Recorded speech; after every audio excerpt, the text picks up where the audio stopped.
It is 6:30. This is the West Zoning Board. I am Jeff Huff, the chair. And if we could do a roll call, and so we can get started. Jeff Huff, Here. Craig Connell is absent. John DeGran, Here. Harry Atwell, Here. Donna Getzman, Here. Bob Paulson, Here. and Roger Spears. Here. Thank you. We have a quorum. We have a quorum. Thank you very much. Appreciate that. If you could read the statement for the hybrid and in-person virtual meeting, I'd appreciate it. This meeting is now being recorded in the board hearing room with zoning board members attending in person. There is also an option for virtual attendance on Zoom webinar. For Zoom participants wishing to speak, please use the raise hand function in the Zoom app at the start of the agenda item on which you desire to comment. Comments will be received from in-person attendees first, followed by Zoom participants. When it is your turn to speak, the moderator will recognize you by the name or phone number used to join the Zoom webinar, and your microphone will be unmuted. Please state your name and the city and state where you reside for the record, followed by your comments. All public speakers will be limited to 3 minutes unless the chair designates a different time period. If you have trouble with Zoom, please call 913-715-9666. Board members, staff, and presenters, please state your name every time you begin talking, and please speak into the microphone so that people attending via Zoom can hear your comments and they can be transcribed for the record. This is a public meeting. We are presenting live and recording the meeting. Thank you. Thank you very much. Let's go through the agenda items. Is there anything we need to add, delete, revise, approve for the agenda? Do not see any heads. Disclosure of conflicts of interest? None. None. Disclosure of external contacts and discussions? Looks like there is none of those. All right, we're going to go to the approval. We're going to get the approval of the minutes. And so if we could, if everybody would, let's do a roll call on that, just to do the approval of the minutes. If you could do that, I'd appreciate it. Yeah. Donna Getzman, I move to approve the minutes from December 20th. I'll second that, Bob Paulson. Okay. Great. Jeff Huff, Aye. John DeGran, Aye. Terry Atwell, Yes. Donna Getzman, Yes. Bob Paulson, Aye. and Roger Spears. Aye. Thank you. Motion passed. All right. So let's go to the board reports at this point. Sean? Yes, thank you, Mr. Chairman. Zoning Board members, Sean Penley, County Planning staff. For the Board of County Commissioners actions, at the last zoning board meeting for the West Zoning Board, that was December 20th, you considered an application for a preliminary and final plat for 151st and Moonlight Estates. You recommended approval of that application, and that case is scheduled for final action by the Board of County Commissioners at the meeting tomorrow on January 18th. For Planning Commission actions, there was a meeting for the Planning Commission on December 19th, 2023, and that had one application or one item that was a public hearing for the airport compatibility plans for New Century Air Center and Executive Airport. The Planning Commission did recommend approval of those compatibility plans. We then had a study session or a committee of the whole meeting with the Board of County Commissioners on January 4th of this year. And the commission did recommend staff to prepare the final amendments to the comprehensive plan to adopt those. So we will be bringing those airport plans back to the Board of County Commissioners for adoption in February. And that concludes board actions. Happy to answer any questions. Okay. Very good. Thank you very much. Let's move forward with the business before the board. We have an application number W23-36-CUP MC, conditional use permit, 151st and Edgerton Road. Charles Finley and Robert Finley, applicants and landowners, requesting conditional use permit approval for soil excavation on property zoned RUR Rural District on 161.6 acres in Section 12 Township 14, Range 21, Johnson County, Kansas. At this point, if the planning staff could give their presentation. Thank you, Chairman, zoning board members, Sean Penley, County Planning Staff. This, as indicated, this is a request for a conditional use permit for excavation, operation, and reclamation of properties at 151st Street and Edgerton Road for the Finley properties. The applicants are Robert and Charles Finley. There are two subject properties involved. These properties are located south of 151st Street and west of Edgerton Road. And so the applicants are requesting a conditional use permit for soil and clay excavation on the two properties. This project is all part of a project that is for the U.S. Army as part of the Sunflower Army Ammunition Property Reclamation. There are two landfills on that property. They are capping the landfills on that property. And as part of that, they require soil and clay to be used for the cap. So the Finley properties were identified as a source for that clay. And so they're requesting that use for this environmental remediation on the Sunflower property. So the landfill closure action was approved by the Kansas Department of Health and Environment, and that's gone through a separate process for their landfill closure operations. No contaminated soil from that Sunflower property is leaving the site and being returned to this site. This site is only used for the excavation and hauling off site to the Sunflower property. So the applicant, this is an aerial photo showing the subject properties. The contractor working for the applicant on the Sunflower property started work early on these properties doing excavation. We're not aware of the county's requirements for a conditional use permit. They did have state approval through KDHE for the site work, as I mentioned, on the Sunflower property. However, they did not have a conditional use permit. When we were notified of the activity for trucks along Edgerton Road and the work going on site for excavation, we contacted the landowners and the contractor to let them know about the requirement, informed them of the requirement for a conditional use permit. They subsequently filed the required applications. They also filed a land disturbance permit application with the Public Works Department. So staff is reviewing those, and we are presenting to you tonight the conditional use permit. So as part of this excavation operation, the applicant will be excavating dirt and clay from the subject properties identified here in the map. They do have a haul route that's identified here that's shown in blue where they're working on site for both the Robert Finley's property on the north and Charles Finley property on the south. Majority of the excavation work will be done in the north property, but there will be additional topsoil on the south property.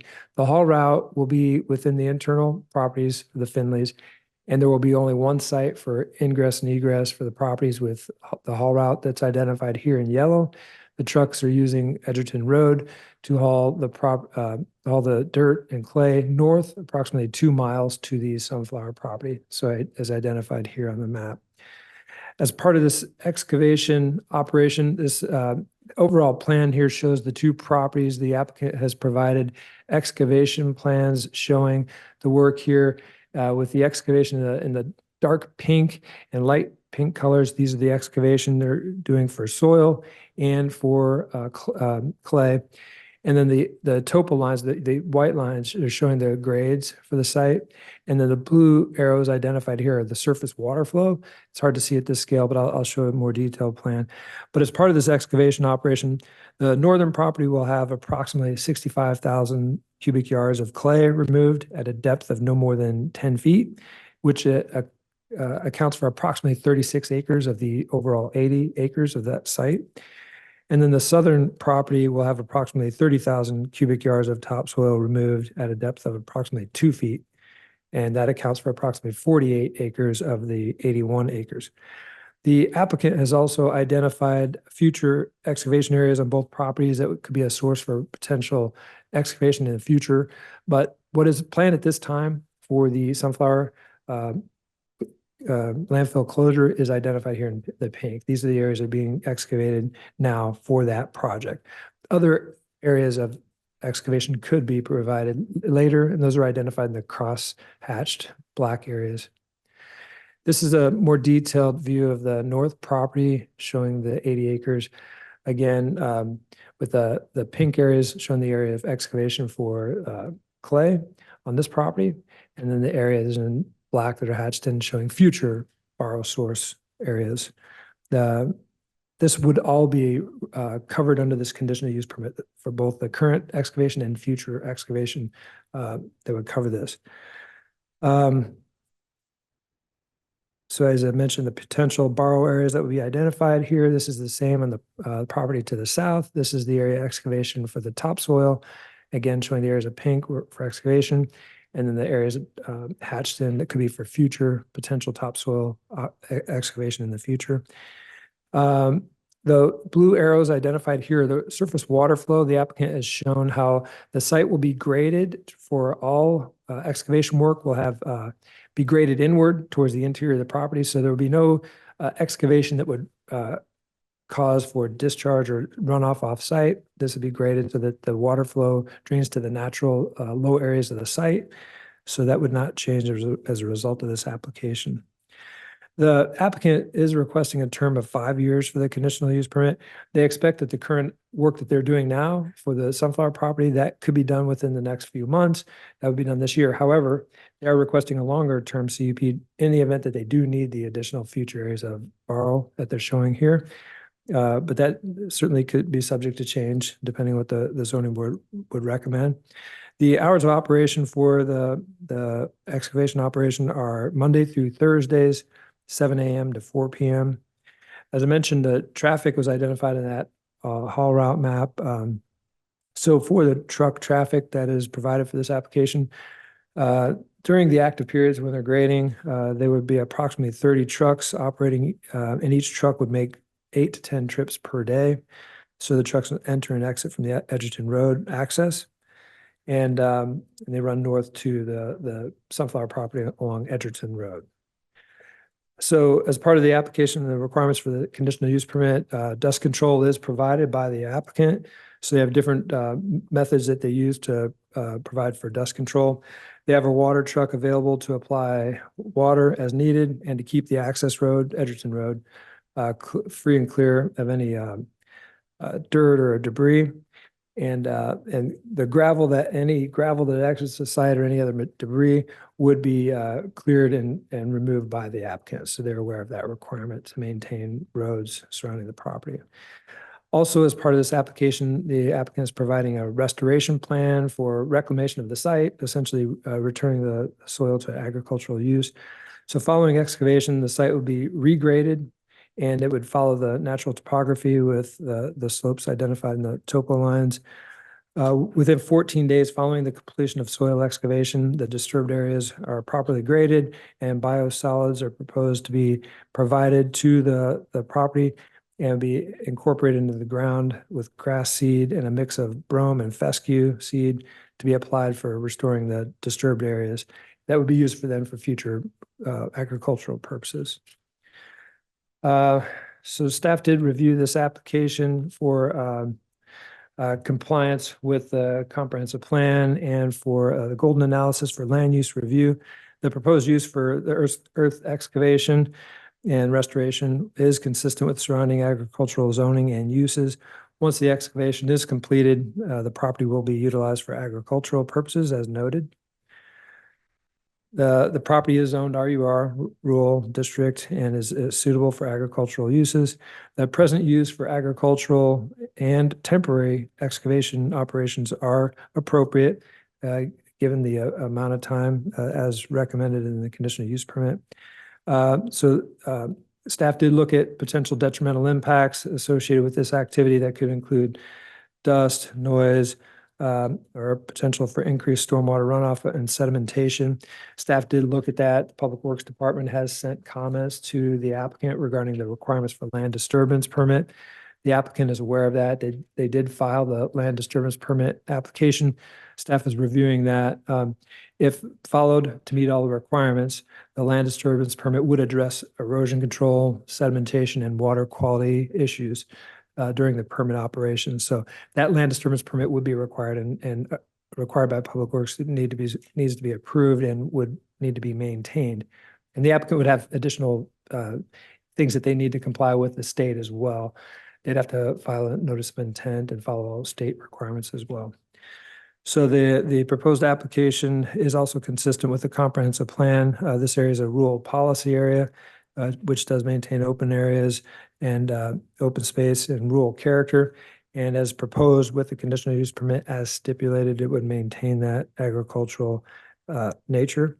The site plans also do identify setbacks for all excavation activities. Those are identified on the overall excavation map. So they identify a minimum of 100-foot setback from all surrounding properties. That does exceed all requirements, all minimum requirements for excavation operations. So as mentioned, staff reviewed this for compliance with the comprehensive plan, and the earth excavation operation is allowed with a conditional use permit. Staff does recommend approval with the stipulations included in the report.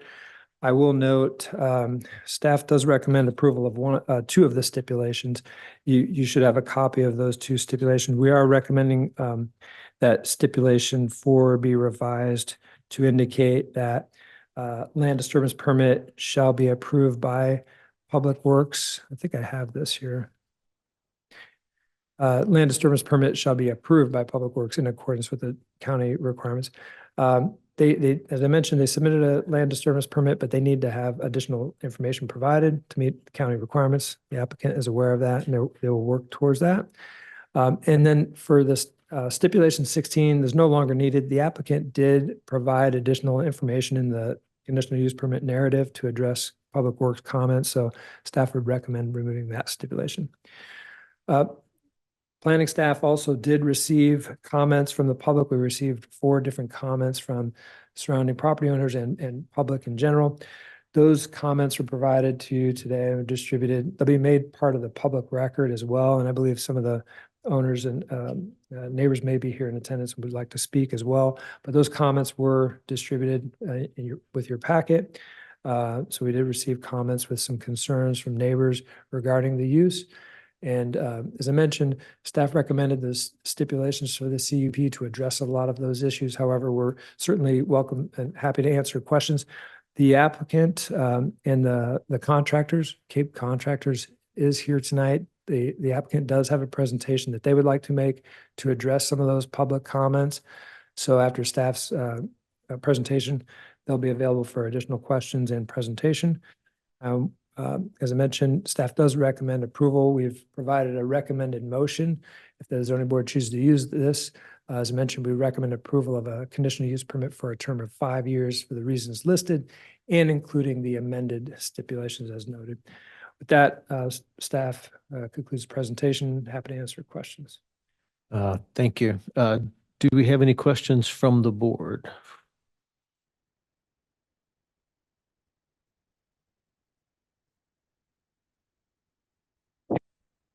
Is anyone going to talk on behalf of the property owners requesting the permit?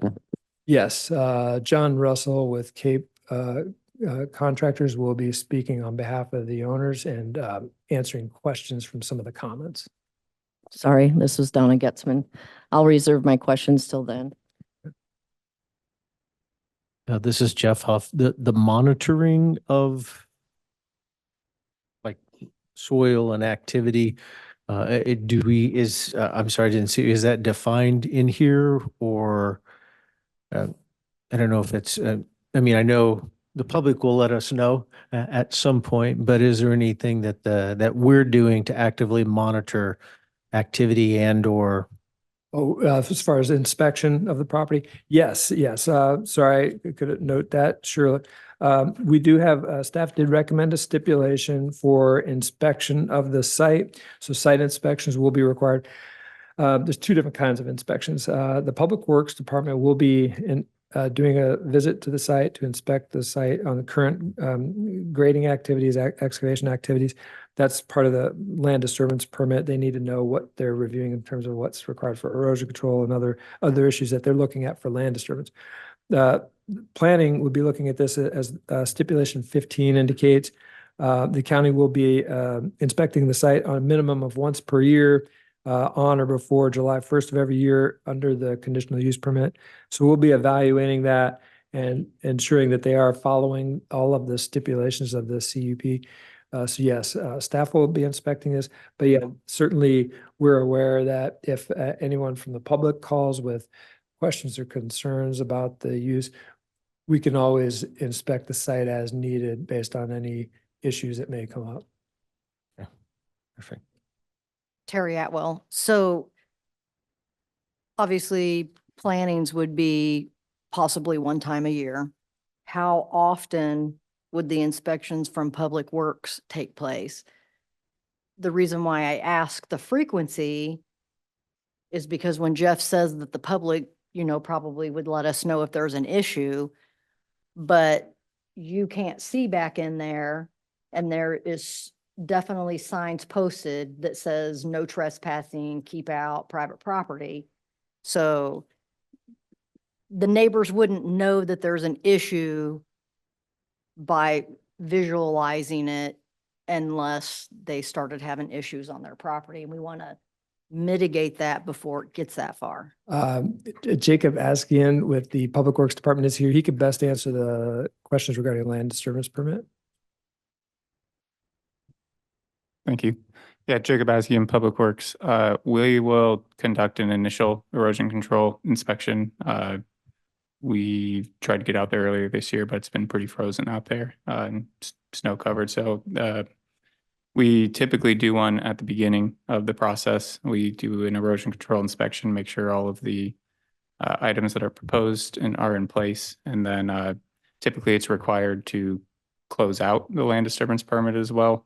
I'm not sure about, I guess, frequency of intermittent inspections. I'm not sure about the frequency of intermittent. This is Jeff. If I wasn't familiar with the process, so I was just kind of edification for myself more than anything. Sure. Yeah, I know it probably also depends on the length of the process. If this is going to be a few months, it may not be necessary to go out, and then, 3-4 times if we're already going out once, and then they'll be done within a few weeks. But yeah, it kind of depends on the duration, I guess, activity, generally speaking. Thank you. Donna Getzman, if this was approved by KDHE, why wasn't the county notified about it so we knew that they had to have a CUP? I mean, they've been hauling trucks out there all summer long.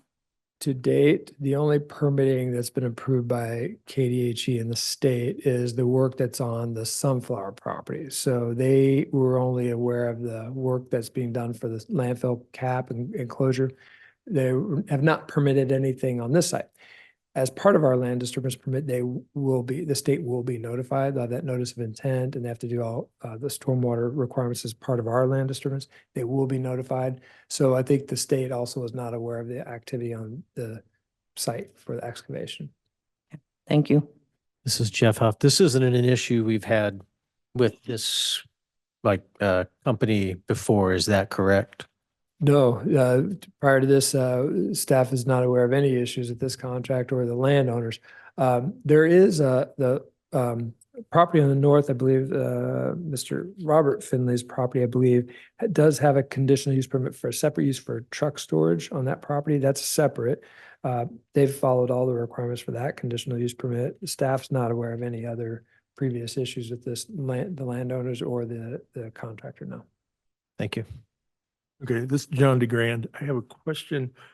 You said the work for this particular project will be short-term, probably a few months, but they're reserving the 5 years for additional things that may arise.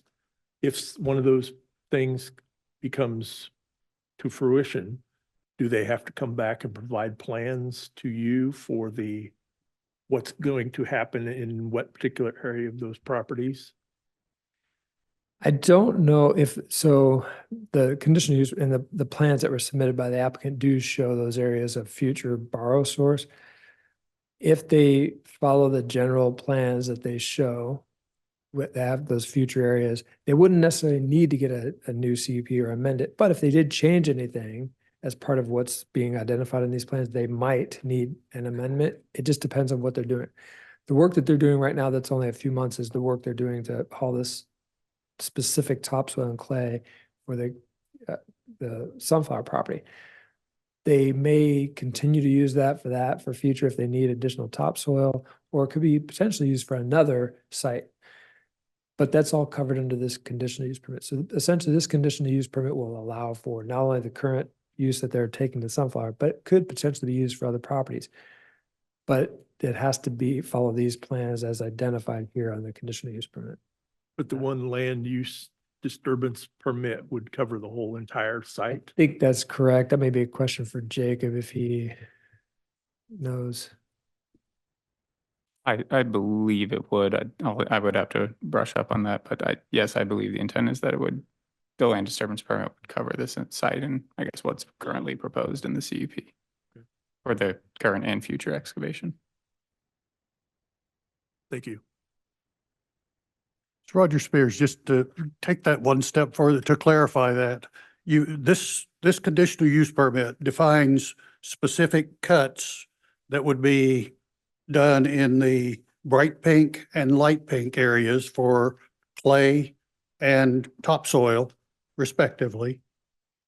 And then it also mentions that the crosshatched areas, which is actually a larger portion of the overall property, is potential future use, but there's no definition of any potential cuts in that area. Is that right? That is correct. To my knowledge, the way this narrative was submitted by the applicant, I think that is correct. That may be a good question for the applicant to specify if they've identified the depth of the removal of the future area. That's a good question. I would ask the applicant, and that's something that certainly can be addressed with this conditional use permit. Thank you. All right, any other questions from the board? I have one. Bob Paulson, something that disturbs me more than what they're taking out is what they're putting back in. What is a components or whatever of biosolids? That seems pretty ambiguous to me. That's a good question. The applicant has provided some additional information on that, and they do as part of their presentation plan to address that very issue. Okay. They have a presentation that they'll be making, and it's generally mentioned in their narrative, but the applicant has additional information that they'll provide tonight. I'll wait. Thank you. All right, at this point, thank you, Sean, for that. If we could have the applicant's presentation, remember, just 10 minutes or less on the presentation. If you could just give us your name and information, that would be great.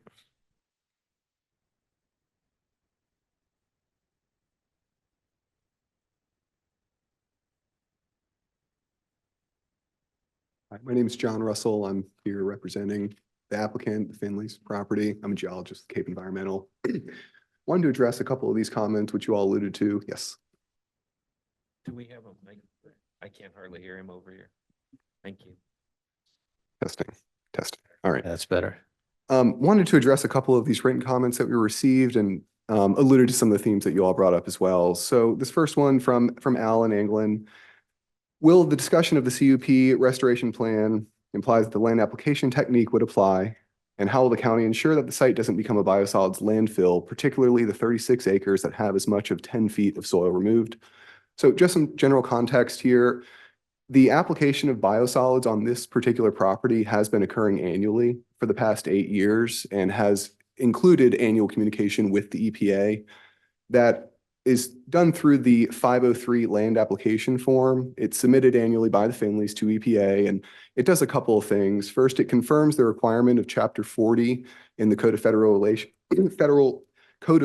Regulations, Section 503, and it limits the biosolids application to 2 tons per acre.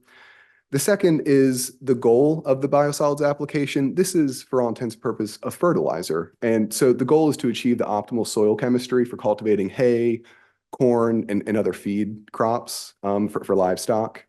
So the goal is not, there's really no upside or no reason that the the applicant would want to turn this into a landfill. This is applied again in turn with this 503 land application form.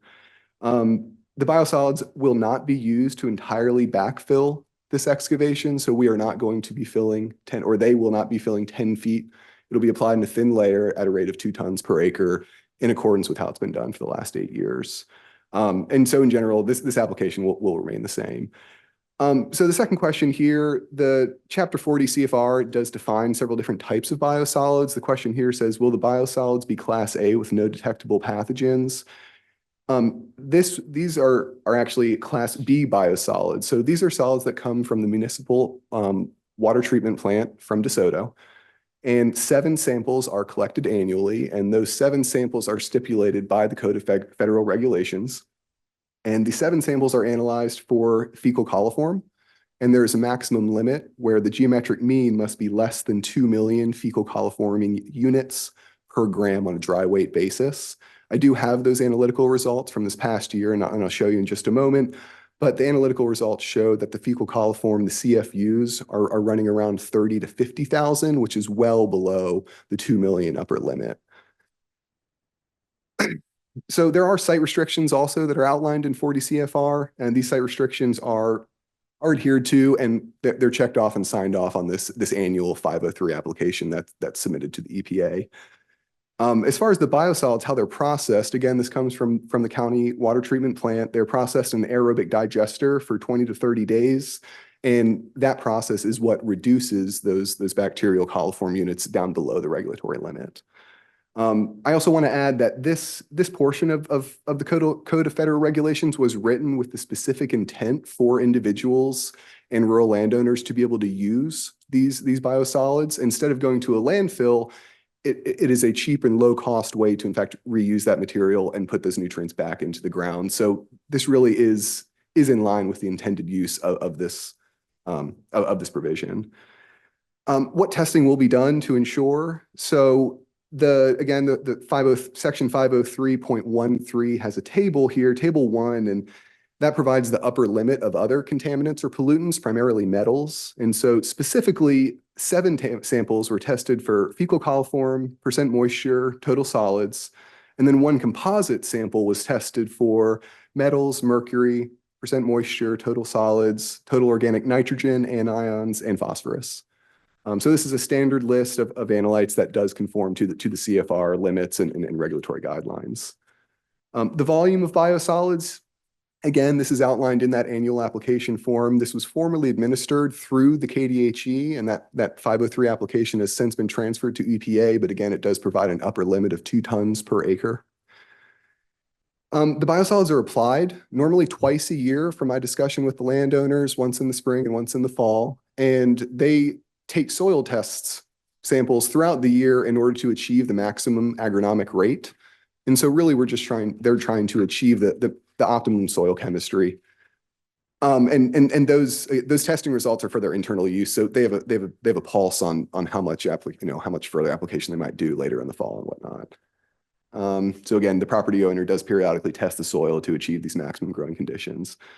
What is the duration of the biosolids? Here, this is a typo. It's approximately 2 or 3 days per year, not weeks. So it's a couple days in the spring and a couple days in the fall, depending on those soil tests and what those results are showing.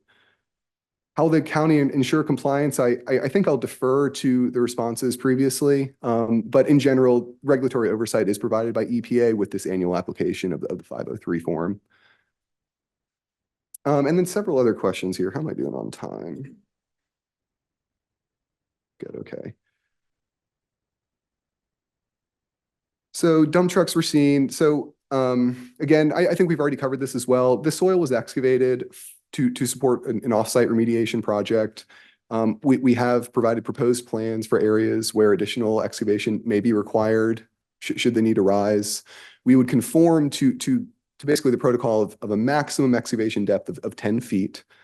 And in all likelihood, it may not be that deep, and it's only that deep where the natural topography allows that to be done so. And for example, in the darker pink area, which I'll show in just a second, excavation areas in some portions are almost 10 feet, but it's actually reduced the overall slope of the topography. So we're really not changing the character of the topography, and this is regraded as the excavation is being done and after it's finished. And so we're not leaving any steep cut slopes because that doesn't allow the landowner to mow or apply the biosolids.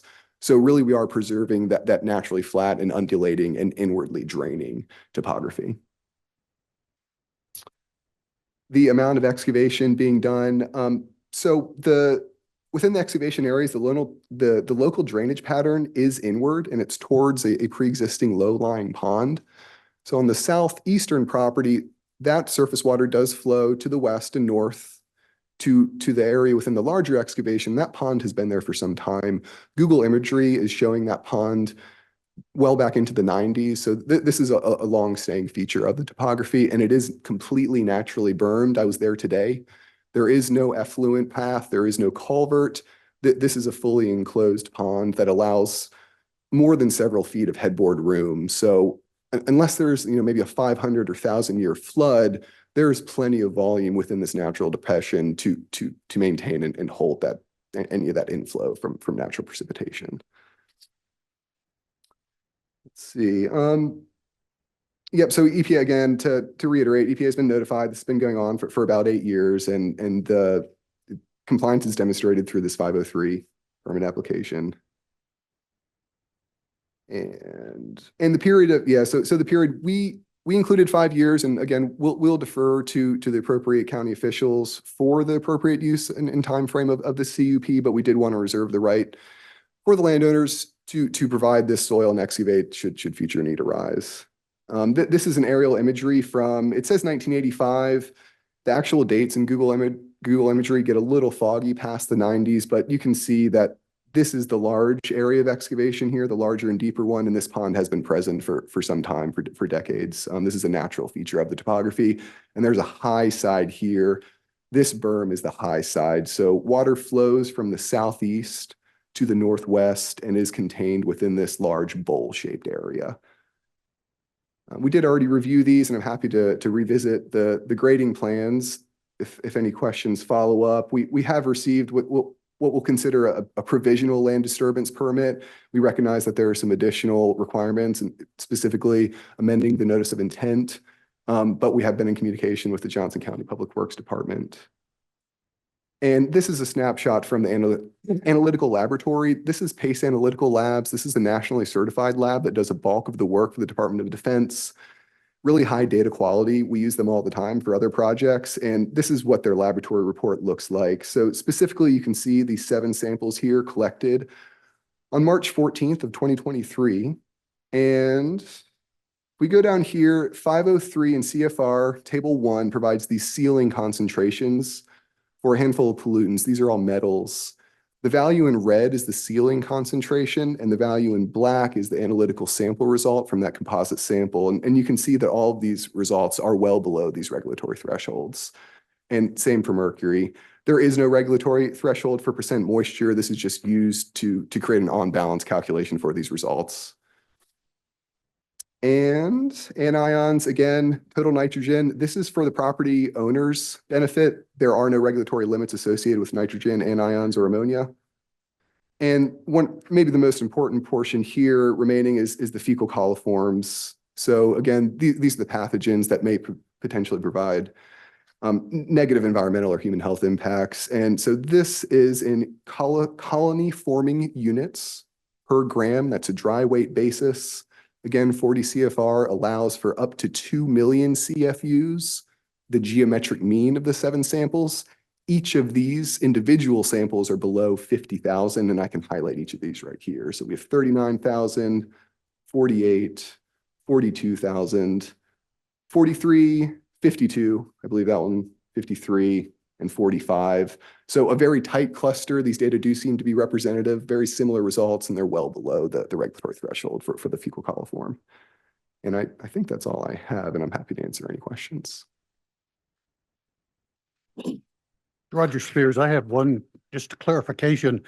There's an inference that this cut of up to 10 feet would then be backfilled, but I don't see that to be true. It seems to me that you have the provision for a cut of up to 10 feet in areas that support that.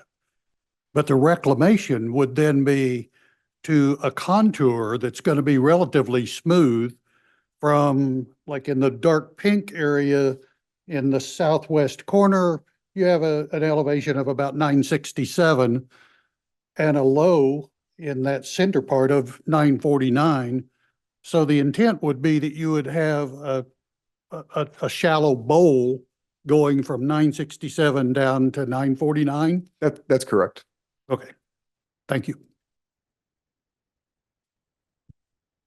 So, because I don't understand this, I'm not an engineer person like you, Terry Atwell. When you discussed the backfill, you said there would be several inches of the bio waste put in. Then you won't be putting anything else over that to come back up to It the will- 10 feet, or? No, right. So we are not going to be backfilling to original grade. It'll be regrade, the soil and clay will be regraded and smoothed, and then the biosolids applied on top and then seeded.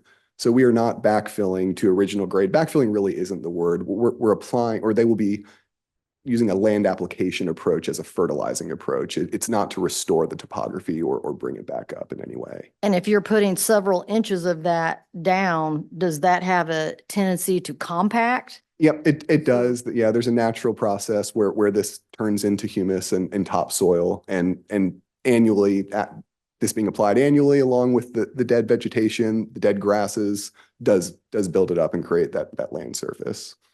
Thank you.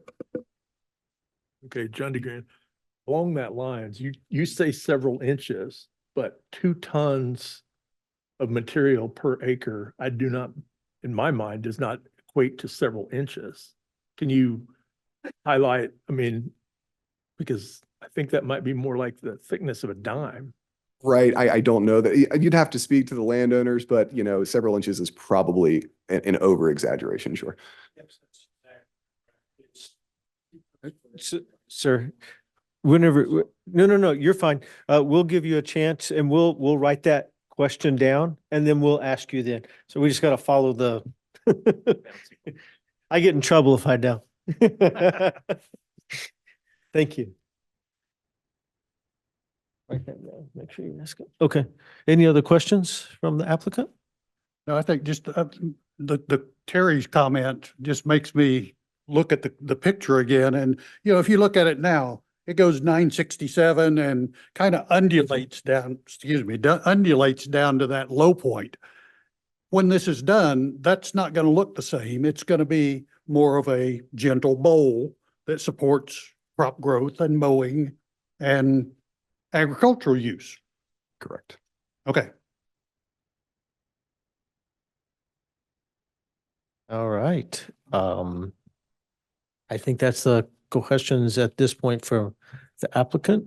Thank you very much. Appreciate that. You're welcome. Thanks. Do you have anything else or you're, No, Okay. Thank you. all right, very good. So at this point, we will open the public hearing to public. A landowner. One more time. Landowner. Have the come up landowner and come up. Oh. respond. If the landowner could come up and respond, that would be fine. Yeah, come up here. Just give us your name and.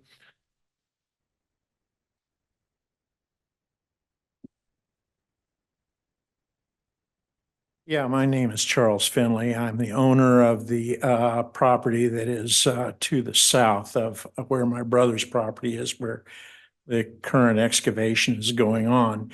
I wanted to respond to the question about the depth of the biosolids that are being applied. This gentleman is correct that 2 dry metric tons per acre is not several inches. It's very thin. And our goal, our governing metric for when to stop applying is simply, we are looking for the agronomic optimum of the plant nutrients. That's the goal, not to refill. I hope that answers your question.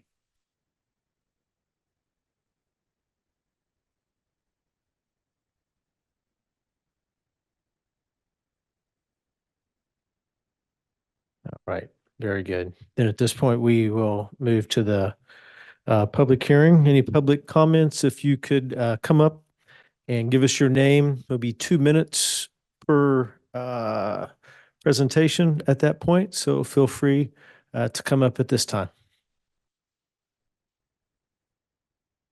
Chair, first on the list, we have a Ted Getterman. This is Phyllis Hopkins. Thank you for listening to me. I own the property. Can you bend your mic down towards you, please? Sorry. There you go. I own the property on this north in the dark red. And as you can see, I have put in large waterways and terraces on this land to protect the soil from coming from my neighbors who has no waterways. Yes, there is grass on the land. I've redone these once and I have terraces all over this land. These ponds look very small to me to take care of a heavy rain that comes down during sometimes in Kansas. And all of that runoff will come down onto my property.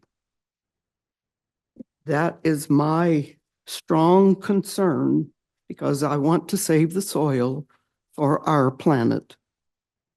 I also am strongly against this permit going for a 4-year period of time. Since he started this project in violation to start with, it leaves doubts in my mind about further excavation going on. So I would like, if the commission does okay it, I would strongly suggest that the wording of this permit be changed to a duration of 1 year until January the 1st, 2025. I thank you for your time. Thank you. Excuse me, ma'am, Roger Spears, could you clarify, ma'am? No. That's quite all right. I was looking for the map that you were referring to, Yes. and I have found that now. Can you?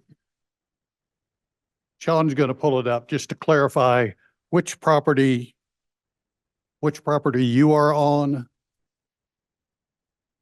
Get to the next slide down, Sean. This is my property. So it's hard to see on the map. That is the property, I believe, Sean Penley planning staff. So I believe Ms. Hopkins' property is just to the west of Yes. Robert Finley's property. Right there. In the There north, are so the 151st and is that, Yeah. Waverly or no, what's the road to Evening Star?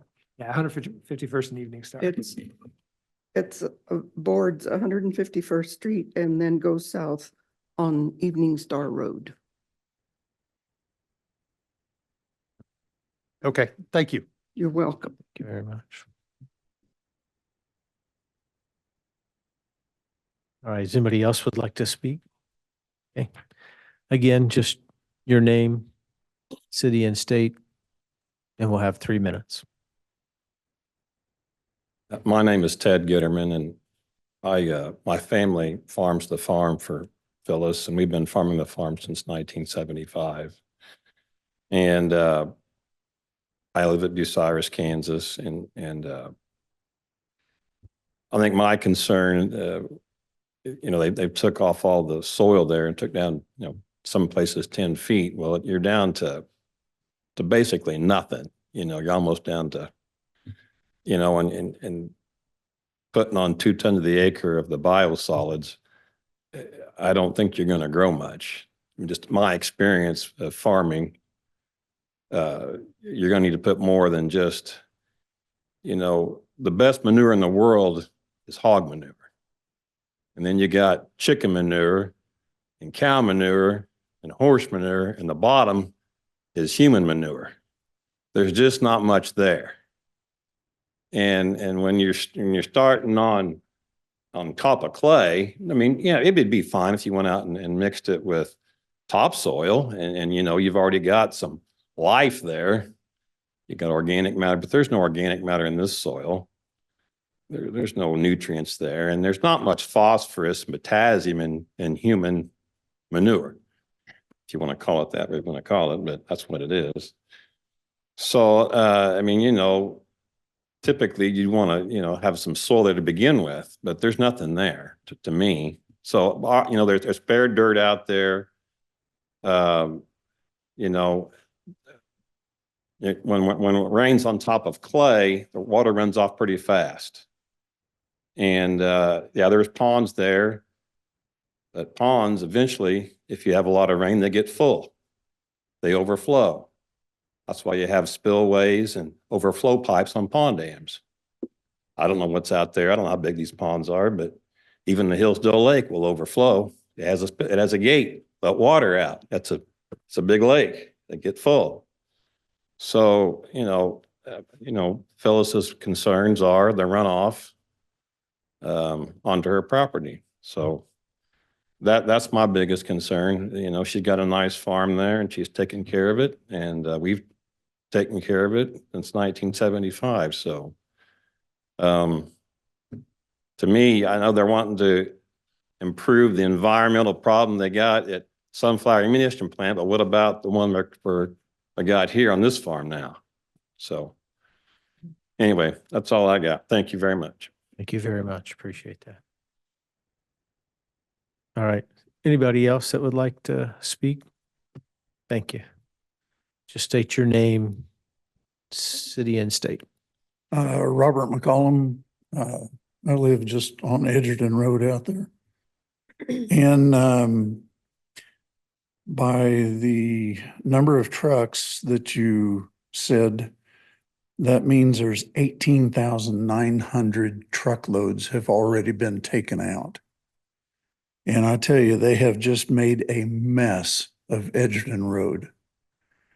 You say you clean it, you say you do all this kind of stuff. All they do is drag mud out on it, and then they throw water at it. And then they get a brush out there and mix it into a mud pie. We've had to take, I mean, you can't, your mailbox is just plastered on one side and clean on the other side. There's been pets killed. I ride a motorcycle, and a red-nosed truck pulled right out in front of me. He stopped and had to back up, and I had to go around him. I could not have stopped if he'd have come out. And they've turned 460 into a bypass to I-35 from Lawrence.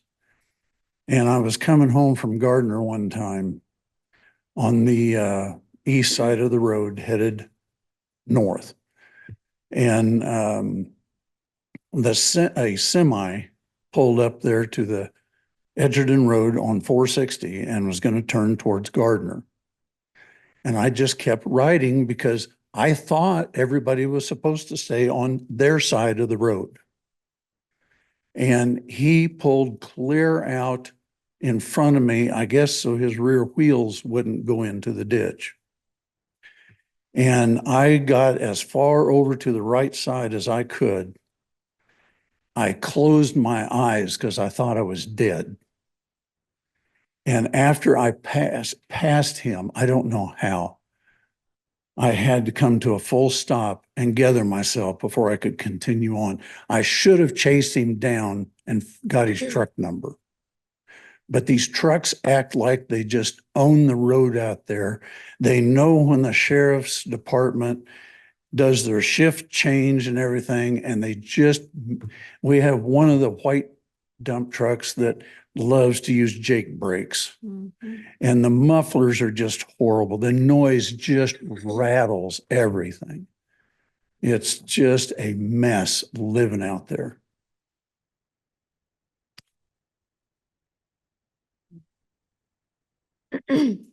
Sharman McCollum, married to him, so obviously we live in the same place. Once again, this is so frustrating. This has been going on. There should have been a public hearing. There should have been a presentation like this months ago for those of us. We live right on Edgerton Road. How would you like to have that all day long for months? It's like, it's crazy. You know, it's just rackety, noisy. He's gone over some things.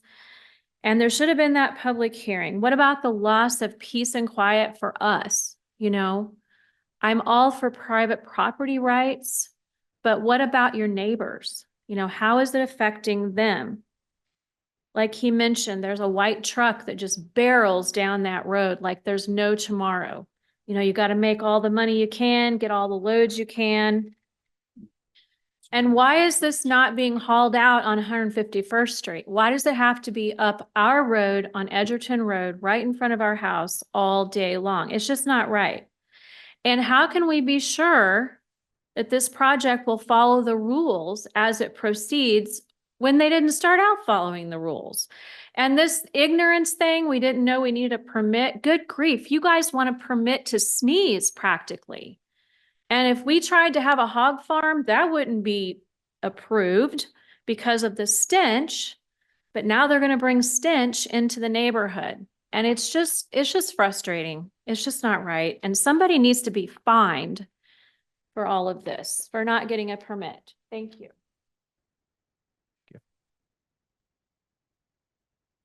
Chair, we have one person signed up on Zoom to speak once in person is done. Okay, thank you. Hi, I'm Peter Maxwell, and my wife and I bought the 180 acres, two parcels, 120 and 160 acre, next to right across the street from Miss Phyllis on Evening Star Road. We actually work with the Finleys. They actually use the biosolids on our property. When we bought the property, before we bought it, we did soil samples and turned it into K-State to see what the soil was worth, or what's there. I'm an old farm boy from Southeast Missouri. So when you talk about what water does to land, all of our property was on the Mississippi River. So when Old Man River gets up, they drop all kinds of silt. So I'm used to, and I'm talking 2-3 feet of silt. Of course, you can imagine the Mississippi River. So in order to mitigate all that silt so you can grow your crops, you're turning that, you're chisel plowing, you're furrow plowing, you're applying petrochemicals, fertilizers to the soil, which you got to, because you don't have a lot of natural stuff to add to it. So my wife and I decided we wanted to start a cattle farm. So we were using the petrochemicals. It's extremely expensive. We'll now start using microbials, and we also use the biocides from the topsoil company that we use. Mr. Getterman was talking about chicken manure and that sort of thing, and I get that this family was talking about the stench. I'm not sure if you've ever been downwind when you lay chicken manure and you spread it. Now, I will give the Gettermans a compliment that they do it all in one day. I was out there moving my cattle around, and you had 6, 7, 8 tractors doing it all in one day, but it does linger for about 3-4 weeks. All that stuff comes down onto my property. So, from Mrs. Phyllis's, after the Gettermans do their work, that flows through Plum Creek onto my property.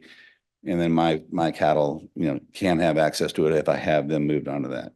The soil samples that we've gotten back from this year, after we've used it for the last 2 years, the soil's actually gotten a lot healthier. The grasses grow a lot better, and it's a lot less expensive. I'm not sure, Mr. Getterman, if you have soil samples done when you apply your chicken manure to Miss Phyllis's property, but if you do, I'd love to see them, because that comes right down to me. Well, did you not just do a bunch of bulldozer work to it about a month ago, 2 months ago? So you smoothed all those edges. That all goes into Plum Creek, which comes right underneath the street to me. And I mean, we can, Right. I mean, it probably doesn't stay on your property. Yeah, if we, yeah, Let's keep it. Anyway, so I'm not trying to get an argument here, but what I use is, yeah, I think it's a good situation for us. Yes, the traffic is, because I have to cross 100 Edgerton Road on 151st to come to our property, and certain times of the day, the trucks are running pretty good. But I mean, I think if we look at the planning plans, that road, they're going to try to make a connection between, is it K7 or K10, 235. They're either going to use Edgerton or Evening Star Road or Edgerton Road for a boulevard. Now that's in, the 20-year plan. So it's going to get busy as the 9,000 acres gets developed. That area is going to get busy. So anyway. We've reached our Yes, time, sir. but thank you. Thank you very much. Is there anybody else that had any? We do have Zoom? Yes. one person on Zoom, Joyce Whittier. I'm going to go ahead and unmute your microphone, Joyce, and please provide your comments.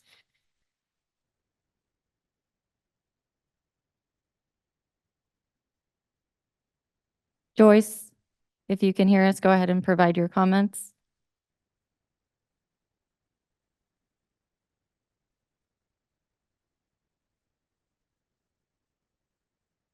We'll give her just another second here.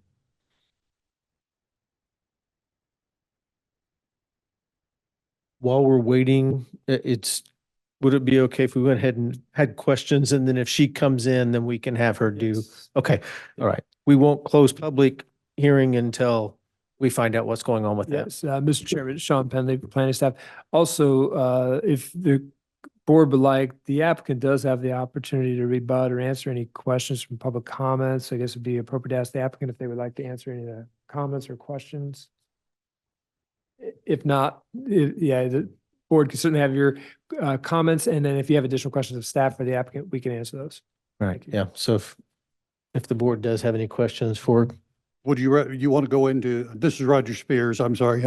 You want to go into our comments first? I would like to address the question about the crosshatched areas and what the plan and timing is for those relative to this. And I think that's a question probably for the landowners. That's certainly appropriate. It's perfect. We can have the applicant answer that question. Yes. all right.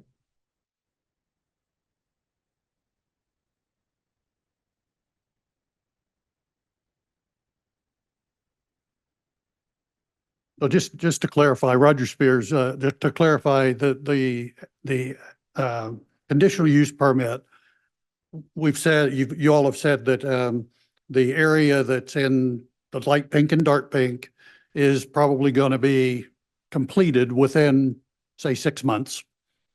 And the conditional use permit has a span of up to 5 years. And you've shown the crosshatch areas and the topographical info on that as potential areas of future use. Do you have any plan in mind for that? And can you clarify that for us? Or so I can speak on behalf of CAPE. Our work is in conjunction with KDHE and the United States Army Corps of Engineers. We do have a contract that extends about 4 more years. And so should we have a use for additional topsoil or clay, we would like to consider and have the Finley's property as an option. As far as other project uses go, Finley's has been doing earthwork for off and on for a while, and I can't speak to what they may have planned. We do not have any immediate plans, and no projects are currently under contract that would need that additional soil. Only the light pink areas are slotted for use right now. This is John Russell, sorry. Did that answer your question? I think so. Donna Getzman. John, who do you work for? I'm trying to make the connection of who you're I know you're talking for the landowners, but I work for CAPE Environmental Management. We are a federal environmental remediation firm, and we contract directly with the Department of Defense and specifically with the Army Corps of Engineers for this project. okay, thank you. Any other questions from the board for staff or applicant? Have we resolved the Zoom situation? Your mic is still unmuted. Joyce, if you can hear us, if you want to make sure that your audio is connected.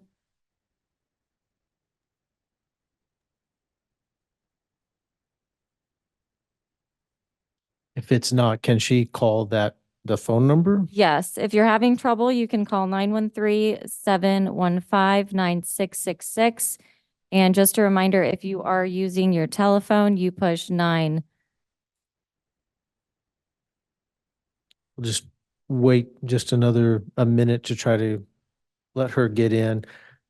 I don't think there's any more questions. Bob Paulson, I do have one quick question for you, just more of a clarification. So as of right now, the currently being excavated area is enough to fulfill your current contract, correct? Correct. That it And is then a volumetric estimation, but those areas in pink is enough. to Roughly, fill it. yes. Okay. This is So John. the only reason you would go additional would be a trigger from Army Corps of Engineers requesting additional material to fill, correct? For our part, yes, and for what other, whatever other additional commercial or private use that Finleys may have as well. I can't speak for them, but that's correct. As far as Cape, it is through that contract mechanism with the Army Corps, and there are no current plans for additional excavation other than those pink areas. Okay. And one more regarding the, I'll call it fertilizer, since that's basically what we're doing. You've been doing this already under a different permit through the environmental people, so EPA. That's really doesn't really need to fall under this if this is already happening under another thing. Is that correct? Correct. Correct. That portion of the Code of Federal Regulations it's a self-reported mechanism. It is meant for the property landowners to communicate directly with EPA. And you are right. We did include that information for transparency that the biosolids would be applied as part of the restoration to ensure that there would be good vegetation growth, but it is really a separate regulatory mechanism apart from the excavation. Okay, thank you.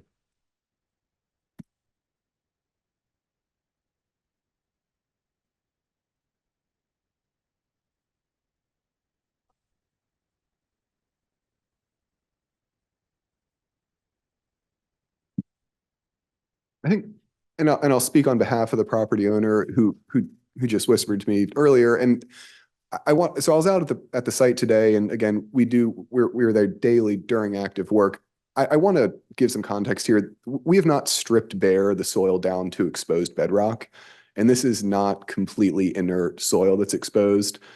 This looks much like a normal disturbed land surface and is certainly capable of growing grass and new vegetation as they've been doing for the last, 8-10 years. So really, the type of soil that we've exposed and turned over and will regrade really is in line with the land use that they've been actively doing. So there should be no additional barriers to that vegetative regrowth with once we apply the grass seed.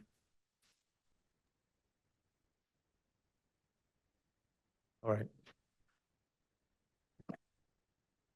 All right, are we?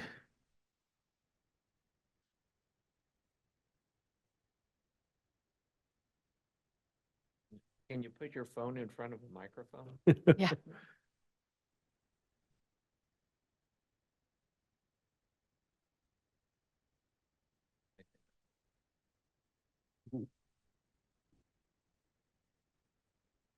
Jay, just put your phone in front of the microphone.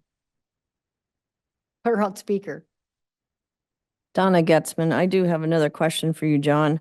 Can you tell us how much of an area has gone down to a 10-foot depth as far as excavating the clay? I don't have the map in front of me. I was out there today. I'd estimate it's probably less than maybe 2 or 3 acres, and it's really just along the edge of the pre-existing berm where there already was enough material to support that reduction or that movement of soil. The current topography looks very similar to the topographic lines that are shown on Google Earth throughout history. So it's just a portion of the area. It is not a giant hole that is 10 feet deep. So will that area be used as a ponding area then, or how are you going to get that area back to its natural topography? It will be regraded to gently slope inward and match that pre-existing pond already. So if you picture this oval pond It's on on the south side of that pond was a steep berm that led up to a row and a ridge of trees. And that berm has been cut back and reduced in elevation. So it's actually decreased the overall slope in removing that volume there, if that makes sense. It's almost shallowing and hollowing out that whole area in matching the natural bowl there. Thank you. All right, I think we are going to give this a try with the phone up to the microphone, so. Okay, Joyce, go ahead. Yes, this is Joyce Whittier. I live in Shawnee, Kansas. If I understand correctly, you're trying to issue one land disturbance permit for two different properties owned by two different people. And under the planning or the Public Works Department's regulations, that application for a land disturbance permit has to be obtained 60 days prior to any activity. And yet, as Ms. Getman and the McCollums have stated, it's been going on. Miss Joyce, Yeah. Miss Joyce, we're getting a reverb. Can you turn your computer? Joyce, can you turn your computer Volume volume down down? so we're not getting that feedback? Okay, sorry.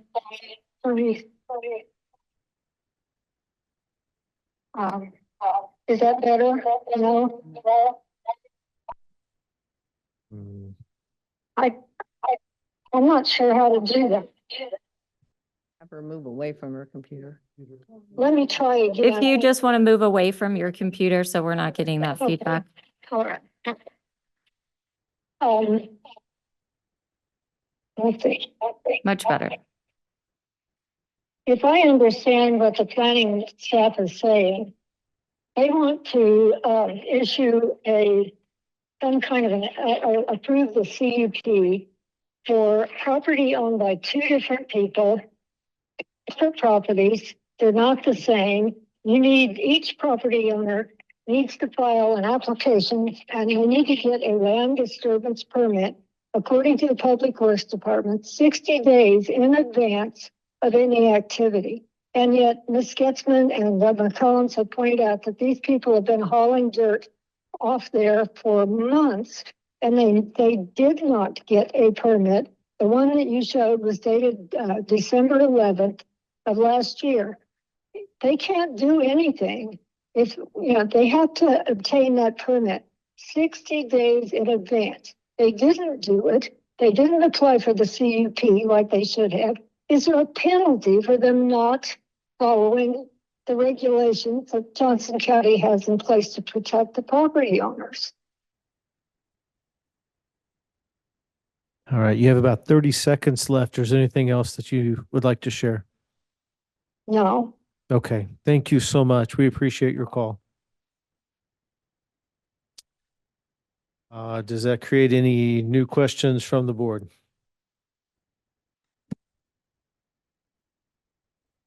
Sean, is there anything that you would like to respond to that? Yes, sir. Thank you, Chairman. Sean Penley, County Planning Staff. Yes, we are aware of the activity as noted when we were made aware of the activity on the site. Staff did contact both landowners and the contractor to make them aware of the requirement.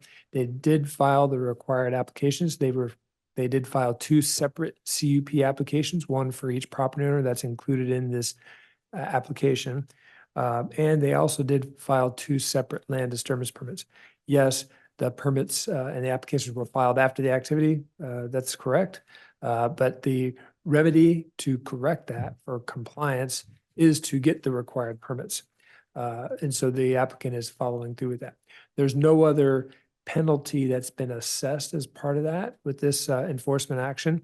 That would only be applied if necessary for compliance, if an owner or an applicant is not responding and providing the required permit process, but they are going through that. It is late, but they're following it, and that's the form of compliance that we would require. We did consult and work with the legal staff. They agreed with that approach. The owner is remedying the violations by way of getting the required permits. So they're in the process of doing that. Is there precedence on this at all? I mean, is this something that we've experienced in the past of somebody not filing and then file after? I just need to know, because I don't want to go in a different direction. Yes, Sean Penley, planning staff. Yes, we're certainly not setting a precedent here. This has absolutely happened before. Some owners may not be aware of the requirements and may have been aware and then not following the requirements when they were notified. And we were involved with enforcement action by the county. The applicants did file the required permits. Yes, it's happened before. This is not the first time, but this is the preferred course of compliance, and that's the preferred method. Initially, we contact the owner, inform them of the requirement, they file the application, go through that. If we don't get an application, then we follow the next step of enforcement, which could lead to fines or going to codes court. But that wouldn't be necessary when we have an applicant that's working through the process. So this is Jeff Huff again. So the fines and those kind of actions would be if there was non-compliance. Correct. Okay, Repeated that helps me. compliance from an owner, that's right. I just wasn't for sure. Thank you. Any questions from the board? At this point, we are going to close the public hearing portion of it. So we are done with that part. So now it's our chance to talk amongst ourselves on the board. Is there anything that we need to discuss with each other in preparation for the motion? Well, Terry Atwell, I have a couple of things. First off, a lot of people don't know that there's a little cemetery out there. And I mean, Finleys are aware of it and I think are very conscious about, that it is there. It's eventually going to be somewhat kind of restored. There is a Civil War veteran that is buried out there that we have a headstone for. And I know it's kind of hard to tell. Can you pull this map back up? I'll kind of show you where it is. So I just want to make, no.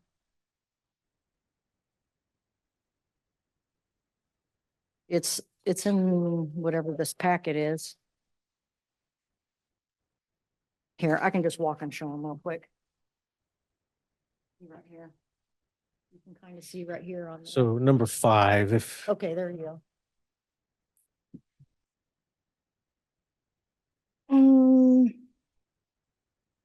Yeah, you're not showing it. I need a bigger, Sorry, I thought that was it. no, let me just show you on the picture. Okay. We can get rid of this. Right here is, you can kind of see headstones here. This right here. So you see where that waterway is? Right there is where it's at. You got it, Paul? So eventually something will be done with that. And I just see, where those, I'm not a farmer, okay? I don't claim to be, but what I think is like where water runoff can go. I just want to make sure that it's not going to start soaking into the soil in that area and then having an issue. I'm less concerned now than I was before. Okay. About the bio waste that's being brought in for fertilizer, because I thought it was going to be like 10 feet of it. And like, I definitely was not going to be for that.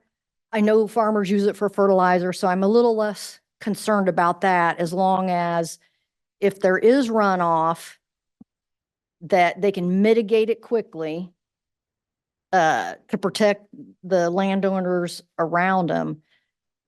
And I personally would like to see a little more frequency in public works going out to make sure that things just look good. And I don't think Finley's would be opposed to that. I just don't think they would. If everybody's doing it right, then nobody should have a problem with that. That's my thought.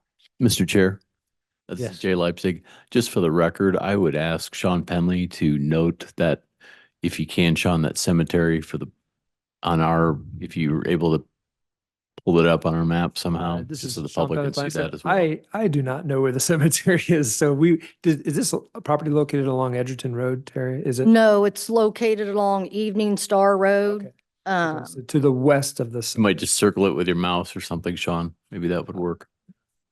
it's not on there. You're gonna have to look at this. Yeah, you'd have to go further to the left of the 112. So there's Evening Star Road. Is my best guess. There's Evening Star Road. Right here. See where some of the headstones are? So it's called Pleasant Valley. And, yeah, so we just want to, And it's that slide, but not as much of the area is shown on that I believe slide. what we're This is talking Jeff about Huff. is in this general area right in here is where I think, which is That's just, correct. so Yeah. it's to the Yes. west of the northern property of the CUP and east of Evening Star Road. it's east of Evening Star, but on the south side of Phyllis's property. Okay. And the reason why I use that picture is because you can actually see a couple of those headstones. So, and I know, Mr. Finley, has come down there several times when we were down there working, and he, was very concerned about the cemetery and eventually helping get that taken care of. So, Okay. but I think if everybody knows that we need to be careful with what's there. Mr. Chair, this is Roger Spears. Terry commented about the concern being runoff. And I think they've been pretty clear that the blue arrows on here represent the future direction of flow. And they're recontouring. They're not supposed to, or they're not required to, they're not proposing that they're going to return the property to the way it looks now. It's going to be recontoured. Right. And so from the south edge of that northern property where they're doing the extensive cut, it shows an elevation now of 967. They're not touching that. It's staying where it is. They're cutting on the north side of that. So if there were any runoff, it's going to be within their property. Every arrow on here shows, every blue arrow. I was concerned when I first saw the map, not understanding whether the blue arrows were existing flow or proposed flow, but they're proposed flow. So what they're saying is that all of their grading work is going to keep the water within the bounds of their property. And Sean, am I correct in that? I believe that is correct. Yes. Yeah, Terry Atwell, and I understand that, but I'm voicing my opinion because we don't have proof that that's what's happening. So there have been other instances of situations, especially out at New Century, that showed the flow of water was supposed to go a certain way, and there were retention ponds that were supposed to catch it, and that did not happen. So I know they will try their best to make sure that happens. I'm voicing my opinion in case we have a problem. We can then go in if it doesn't work the way they say it's going to. So it doesn't matter to me what way the arrows are going. I'm going to voice my opinion to make sure that we don't have an issue down here. This is Jeff Huff. So Public Works, it annually, is that what you're saying would be a traditional review of that? Or is that just if we would request that you did that for this project for after the project is completed and then 12 months past that, would that be something that Public Works would do? Or I'm not trying to tell you what to do. I'm just trying to find out how you would approach this. Yeah, again, Jacob Askew in Public Works. We plan on going out to visit the site prior to them resuming their current operation. It's been, like I said, the ground's been frozen. We've got snow cover and I haven't been able to get out there yet, but typically on these sorts of applications, we'll go out there when they're proposing to start work. We have a standard checklist we'll go through and go through that, and then it's typically required to before closing out the permit as well. So again, frequency of inspections it probably depends on how long the duration is proposed. I've started with at the county within the last 6 months, so I'm not sure off the top of my head how the frequency of typical inspections. But I do know for sure it would be before we close out the site, or before the permit is closed out. So if there are any things draining the wrong way or anything like that, we would request that those get fixed or regraded prior to closing out the permit. Mr. Chairman, Sean Penley, planning staff, I would request, as far as I know, I've been here just a little bit longer than Jacob, but I don't know the Public Works procedures very well, but I do know this. Normally in the course of these types of applications, Public Works Department would not go out and do routine inspections of a site with a conditional use permit. As Jacob noted, with a land disturbance permit, they'll do the inspections as needed at the time of the land disturbance permit and then upon closing that permit. We would request, if the board does believe that there should be additional inspections, we would request that we have a stipulation for staff to inspect this once a year.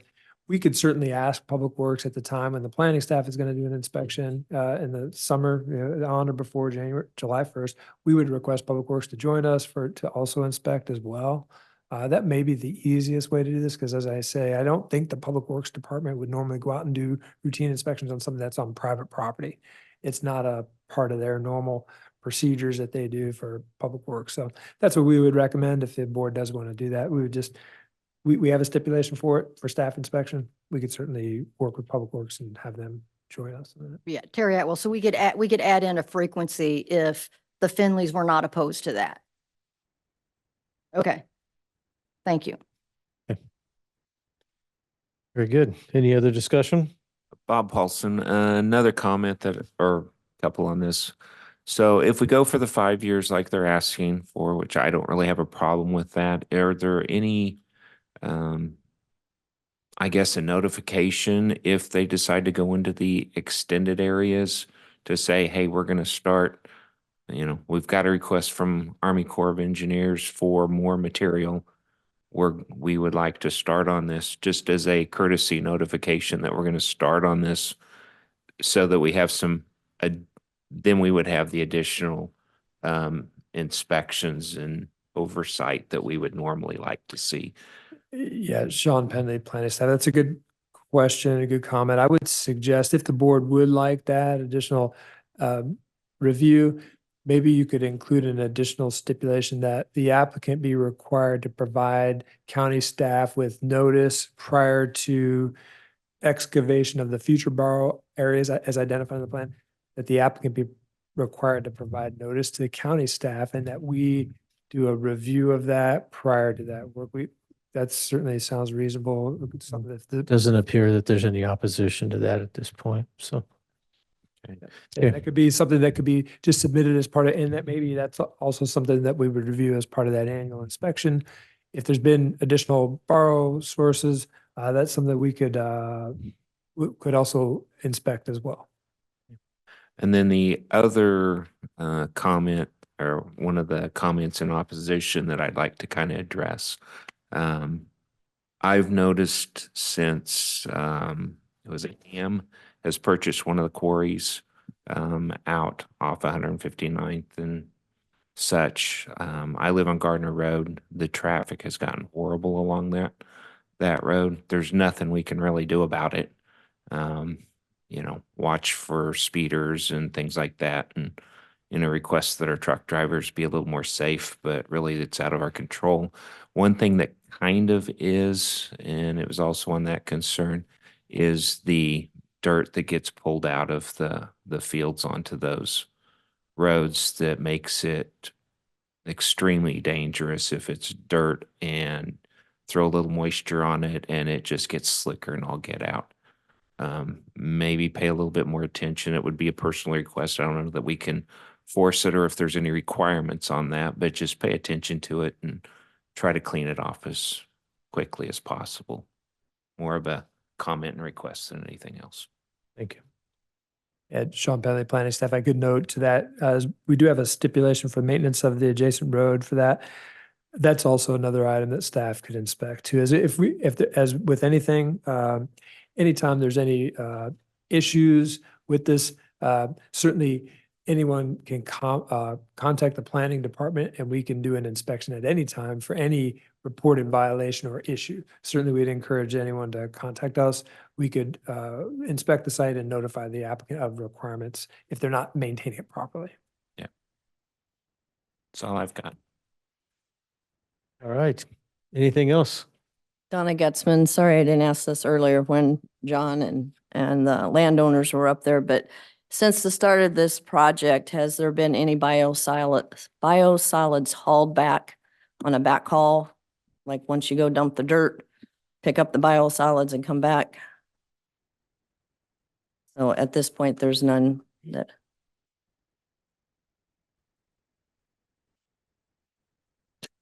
Yeah, excuse me, sir, we would need anyone to come up to the microphone to get this on the record. yeah. We Thank you. won't be able to capture that, so thank you.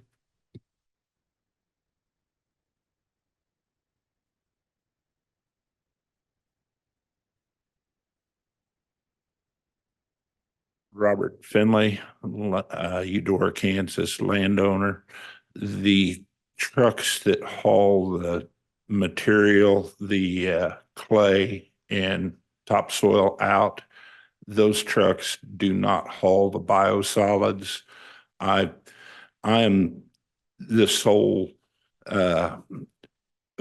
labor for I go to the municipality, pick it up, bring it to the farm, pour it out, load it in a spreader and spread it on the ground all myself. We have no employees and no other trucks but mine hauls that material. Okay, thank you.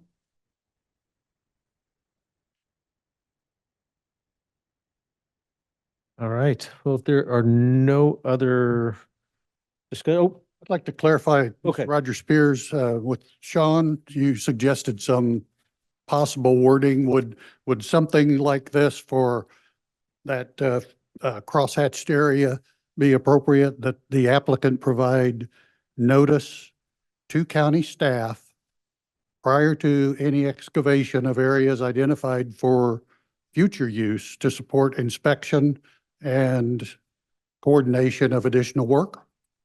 This Sean Penley, that sounds great. Yeah, I think that would be appropriate. That seems to address the concern, and that could certainly be a stipulation added. And I think the applicant would be in agreement with that because we're going to be doing inspections anyway. If we can call for a motion, would you, since you've done such an eloquent job there, do the whole thing? Roger Spears, I would move that we add a stipulation that the applicant provide notice to county staff prior to any excavation of areas identified for future use to support inspection and coordination of any additional works. I'll second that addition. All right. Awesome. So let's take a vote on the addition. So Jeff Huff, aye. John DeGrand, Aye. Terry Atwell, Yes. Donna Getzman, Aye. Bob Paulson. Aye. And Roger Spears. Aye. Motion pass. And then if I could have a motion for the proposed motion. Donna Getzman, I would like to propose or add another amendment that we change the conditional use permit to 1 year down from 5 years to 1 year. Along with the stipulations Roger listed, we voted on. So if we can take a vote on that. Mr. Chairman, we need a second for that motion first, I Oh, a believe. second. And no seconds. Sorry. That's okay. All right. Well, Terry Atwill here, so I want to add a stipulation, and so I'm going to make a motion to add the stipulation in for public works inspections to commence one time a month during the excavation. And I asked that because I think that would kind of ease everybody's, the surrounding properties' minds, knowing that things are going good. I have a second. I do not. Wow. I'll second that. This is Bob. So let me ask a question. We can recommend, but can we, does Public Works have to follow through on that? I don't know if staffing wise and all of that, if they're able to make once a month. Sean Penley, planning staff. That's a great question. That's what I'm concerned about because I don't know if Jacob knows the answer to this. It is may or may not be feasible to do that. The zoning board can certainly request that or recommend it. I would say it is, it may not be possible. That's something that would potentially need to change if the board does recommend approval of this with that additional stipulation. That's something that may be something we'd have to discuss with the Board of County Commissioners. If the board and if staff has reviewed that and determined it's not possible, and the board, we would ask the Board of County Commissioners to change that, it may require this to be remanded right back to you. So think about that. If there's any stipulation that's not feasible and it would have to be changed, this may require a remand back here before you. Roger Spears, I think you made the point earlier that Public Works is not an enforcement agency. They are more to look at the requirements and set the stage for the work to be done, and then ensure that once the work is done, that requirements were met. But they're not an enforcement wing, are they? Not for this type of application, that's correct. So they would not be an enforcement agency for the CUP and any related items to the CUP. Once they approve a land disturbance permit, to my knowledge, that's it. They've approved it. They've got the stipulations. Then it's the owners and applicants' obligation to fulfill those requirements. They don't normally go out and do routine inspections. That's correct. Okay. So we do have, whoops. Sorry, John DeGrand, I think that goes to the planning department. I mean, if we're looking for an enforcer, the planning department has to be that enforcer, not the Public Works. Well, Terry Atwell, we can change it to the planning staff. I don't care who does it. I just think that if Finley's are on board with it and it eases the mind of the property owners around it, that it benefits everybody to have that done. I mean, nobody can see what's going on back in there because you can't gain access to it because it's private property and it's posted. So I'd be okay with planning staff. I just think that that's too much to put on Public Works. okay, It's well, not really in their wheelhouse. I mean, if they're So going the original, and they're let's going- vote on the original proposal. well, I can withdraw that for, You can withdraw. yeah, and then I'll resubmit it, adding the stipulation that the planning staff complete inspections one time a month during the excavation. This is Bob. Terry, can we make that say request a 1-month inspection? Because it may not be feasible for them to do it. But if we request that they try, just make a request that they do it. We can change it to request. I think request as opposed to requirement might make everybody breathe a little easier. Maybe if you rescind and then Commissioners. state it again. Bob, you want Third to time's make the third motion? time's the charge. Chair, Mr. Chair. Mr. Chair, Yes. Jay Leipzig, I just, if I could, just a quick moment on that. I think one, and I understand what Board Member Atwell is getting at in terms of inspection and the frequency of it. I think personally, I think even something once a quarter would provide enough oversight and sufficient for staff to get out there and take a look at it. Monthly, I think I just think that I think that might be too frequent, but I think quarterly would be certainly is feasible in my opinion. But you all can, I mean, That's your discretion, but. Yeah, Terry Atwell. So the reason why I picked the once a month is because if you have 300 truckloads coming out a day and you multiply that times 20, that's a lot of excavation going on.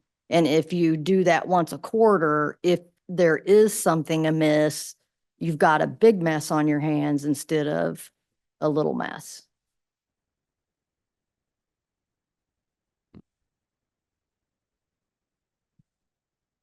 So do we need to remake the motion and not use the word required? We recommend. Okay, request. Okay. Add a stipulation that we request that the codes and the planning department try to do an inspection once a month during the excavation portion. Have a second? This is Bob, I'll second that. Jeff Huff, Aye. John DeGran, Aye.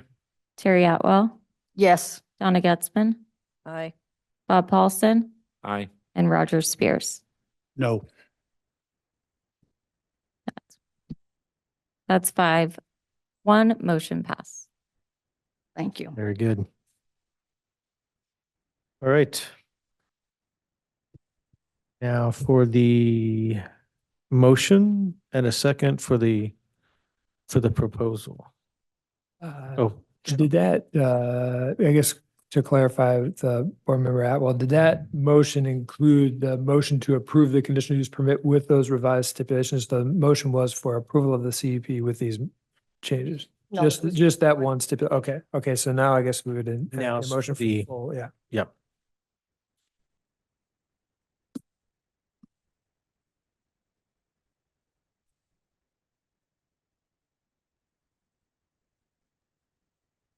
Okay, John DeGrand. I move that the board approve application number W 23-366 CUP MC for an earth excavation operation and reclamation project subject on the subject properties with a conditional use permit and a term of, are we 1 or 5? We're 1 now?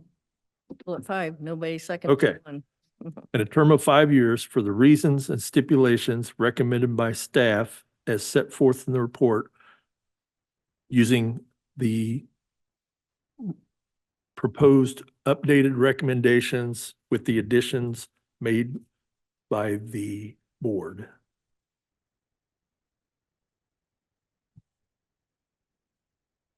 Yeah, he's Bob Paulson, I'll second that. second. Jeff Huff, Aye. John DeGran, Aye. Terry Atwell, Aye. Donna Getzman, Nay. Bob Paulson, Aye.